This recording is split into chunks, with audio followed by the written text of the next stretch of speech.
el presupuesto 2018 a finales del 2017. Yo afirmaba en el discurso que la Argentina, pese a lo que eran buenos indicadores económicos del 2017, estaba en una situación de extrema vulnerabilidad por un desequilibrio de cuenta corriente de cerca de 5 puntos del producto que ante cualquier mala noticia externa podía generar lo que generó.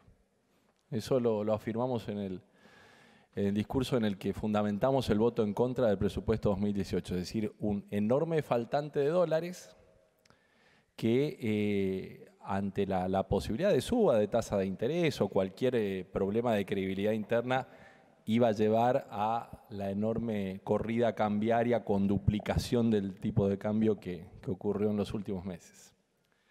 También cuando en reiteradas ocasiones, pero en 2 informes de política monetaria, asistió aquí el expresidente del Banco Central, Federico Sturzenegger. En ese momento me tocaba a mí presidir la Comisión de Economía del Senado de la Nación. Manifestamos, contrario a su visión, la idea de que pretender implementar una política de target de inflación en medio de un enorme reacomodamiento de precios relativos, es decir, en medio de la necesidad de actualizar tarifas y en medio de la necesidad de actualizar tipo de cambio, iba a generar una bola de nieve monetaria, que es lo que en su momento se generó a través de las LEBACs y que alimentó las corridas cambiarias de los últimos meses. Es decir, es necesario señalar que muchas veces en este Congreso se advirtió sobre las muchas debilidades y los errores y las inconsistencias de la política económica que llevaron a la situación de la economía argentina de estos meses. Eso se lo habíamos dicho, se lo habíamos advertido, aún reconociendo y admitiendo que el gobierno tenía que solucionar desequilibrios hacia diciembre del 2015, básicamente desequilibrios por atraso de las tarifas, desequilibrio por atraso del tipo de cambio y un problema de déficit fiscal. Esos eran los desequilibrios existentes a diciembre del 2015 y el gobierno contaba para solucionarlos con un importante grado de libertad que la economía daba en ese momento, que era el muy bajo nivel de endeudamiento en dólares que tenía. Bueno, la verdad es que ese grado de libertad se ha consumido, la economía se ha endeudado en más de 120.000 millones de dólares en los últimos 3 años y los problemas no se solucionaron. Y por eso la economía argentina llegó a esta situación a que está hoy. Quiero decir con esto, la crisis que estamos atravesando, aún reconociendo la existencia de desequilibrios hacia diciembre del 2015, es enormemente autoinfligida por el gobierno, por los errores de política económica cometidos en estos años. Y esto es importante marcarlo no como reproche, sino para que el gobierno haga una reflexión que lo lleven a evitar repetir errores de política económica hacia adelante. Yo veo que de parte de algunos voceros del gobierno han empezado a aparecer determinados grados de autocrítica hacia los errores cometidos hacia atrás, ¿no es cierto? Pero no siempre esto se traduce, esta autocrítica hacia atrás no siempre se traduce en la capacidad de escuchar hacia adelante. Errores de política económica que, bueno, no son muy difíciles de reseñar, digamos, porque están en la memoria de todos los argentinos, pero yo diría una devaluación inicial despreocupada de 10 a 16, cuando el ministro de Economía de su momento nos decía que en realidad los precios ya habían incorporado 16 como tipo de cambio, en consecuencia no íbamos a tener inflación. Entonces, devaluamos 60% la moneda, pongámoslo así, sin ningún tipo de política de ingresos ni de coordinación de precios. Obviamente, ¿qué pasó? Que toda la devaluación se transformó en 40% de inflación. En los 2 años siguientes se transformó en 60% de inflación. En ningún lugar del mundo ocurre esto, que uno devalúa 60% y no busca ningún acuerdo de precios y salarios. O cree que efectivamente el dólar ya había incorporado los dólares 16. Ese mismo ministro de Economía, que se pasea por los medios de comunicación dando recetas al propio gobierno del que formó parte, un día, sin preguntarle al presidente del Banco Central, se autopuso una meta de inflación del 25%, después de haber devaluado 60%. El presidente del Banco Central, el vicepresidente del Banco Central afirmaba en una entrevista de la semana anterior: nunca supimos de dónde Alfonso Prat sacó la meta del 25%, pero el Banco Central era el encargado de controlar la inflación. Entonces, devaluando 60%, se pusieron, y aumentando las tarifas 1000%, se autoimpusieron una meta del 25% de inflación, que buscaron controlar con tasas de interés astronómicas que generaron la bola de nieve de las LEVAX. O sea, incomprensible, realmente incomprensible como decisión de política económica, ¿no es cierto? Después, esta idea que lo habíamos marcado, no ha ocurrido en ningún lugar del mundo que uno intente imponer. Hay muchos países en el mundo, y quizás incluso pueda ser una política recomendable para la Argentina, tener una política de metas de inflación. Pero en ningún lugar del mundo ha existido esta idea de aplicar una política de metas de inflación en un contexto de reacomodamiento fuerte de los precios relativos claves de la economía. Es decir, si vos tenés que devaluar todo eso, si tenés que actualizar las tarifas como las tenés que actualizar, en ese año al menos, o en esos años iniciales, no te pones una política de metas de inflación donde devalúas 1000%, pero tratás de que la inflación sea 25% en base a tasas de interés astronómicas, que generó la bola de nieve de las LEVAX. Otro error de política económica. En ese mismo contexto también se subestimó enormemente el problema de cuenta corriente, de déficit de cuenta corriente de la economía argentina. Ahora, presidente del Banco Central, expresidente del Banco Central, vicepresidente del Banco Central, dice: me parece que subestimamos el problema de déficit en cuenta corriente. Nos faltaban 20.000 millones de dólares por año para acumulación de los argentinos y 30.000 para desequilibrio de cuenta corriente, es decir, 50.000 millones de dólares por año, pero nosotros creíamos que esto se iba a arreglar naturalmente. ¿Por qué? Porque teníamos el tipo de cambio flexible. No pasa en ningún lugar del mundo, no lo hace ninguna economía, no lo hace ningún economista esto. Y menos de una economía como la Argentina. Es decir, me faltan 50.000 millones de dólares, no importa, porque en realidad la alarma va a sonar rápido porque ahora tengo el tipo de cambio flexible. No pasó, y la alarma sonó en 3 meses, y el tipo de cambio pasó de 20 a 40, digamos. Entonces, otro error de política económica también autoinfligido. En este contexto de política monetaria, fiscal y de tasa de interés totalmente inconsistente, ¿qué hizo el gobierno adicionalmente?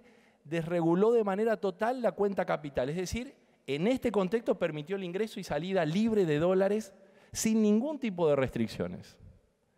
Entonces, obviamente, generó lo que generó. Incluso a los exportadores concentrados le dio la posibilidad de que no liquiden nunca las divisas. Cuando eso no forma parte del negocio exportador legítimo del campo, lo veo acá del senador de Angelo, y vos podés elegir como productor agropecuario decir: mira, vendo la soja antes o temprano, es tu soja. Está bien, forma parte de tu negocio, en qué momento vendés tu producto, como lo puede hacer cualquier comerciante. Ahora, una vez que lo vendiste, tenés que tener un plazo para traer los dólares, porque eso ya es negocio financiero, eso no es negocio productivo. Pero otra locura de desregulación de la cuenta capital en un contexto de inconsistencias de políticas monetaria y fiscal, ¿no es cierto? Y después, adicionalmente, las enormes resignaciones de ingresos fiscales cometidos por el gobierno, ¿cierto? Con una reparación histórica para los jubilados de altos ingresos y con la eliminación de todas las retenciones en un contexto en el cual devaluás de 10 a 40 y fueron eliminando todas las retenciones, cuando era algo que se podía graduar y compensar perfectamente. Entonces, pese a que se eliminaron casi el 80% de los subsidios que había en la Argentina, el déficit fiscal siguió ¿en qué? En 5 puntos del PBI, digamos. Bueno, quiero decir por esto, no fue la tasa de interés de los Estados Unidos, no fue una tormenta internacional y no fueron solo algunos de los desequilibrios recibidos. Fue un conjunto enorme de errores de política económica que le autoinfligieron esta crisis al gobierno y, lo que es más grave, a todos los argentinos. Porque vamos a tener, obviamente, cuando pasen los meses, tasas de pobreza bien por arriba del 30% en el promedio del país, pero a ver, lo recuerdo, bien por arriba del 45% en el NEA-NOA, ¿eh? Promedio 30%, en el NEA-NOA arriba del 45%, tengámoslo presente, digamos, porque si no hablamos como que hubiera una sola Argentina, ¿no es cierto? Entonces, fueron estos errores. Entonces, yo lo que digo es, sería bueno reflexionar sobre estos errores, no para hacer reproches, sino para que la capacidad de analizar hacia atrás nos dé posibilidad de no repetir los errores hacia adelante. Porque efectivamente a nadie le conviene que al gobierno le vaya mal. Y de hecho, a la inmensa mayoría de los argentinos le va inmensamente mal cuando al gobierno le va mal. Entonces sería bueno que le vaya bien, pero para esto no son estas las políticas, ¿no es cierto? Claramente no son estas las políticas. Entonces, más que analizar partidas del presupuesto en particular, obviamente uno ve el gran ajuste en términos de pesos constantes y de poder adquisitivo que tienen las partidas de educación, de ciencia y tecnología. Digo, esto también es populismo, porque también es resignar el futuro.